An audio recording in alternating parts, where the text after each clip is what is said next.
tupai. Tupai ni sejenis dia aku tak tahu. Kecil comel. Oh dia makan jambu ni, jambu air.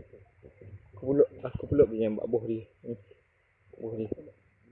Lepas colek yang kabuh. Comel. Aku pulak pergi yang buah dia makan. Dia syok makan. Sedap ke?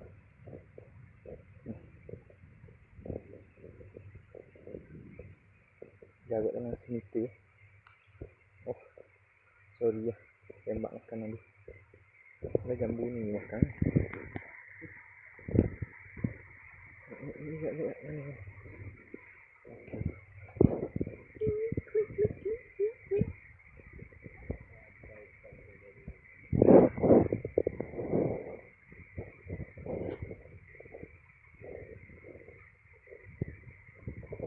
Oh lagi tu. Hilang. Ha. Itu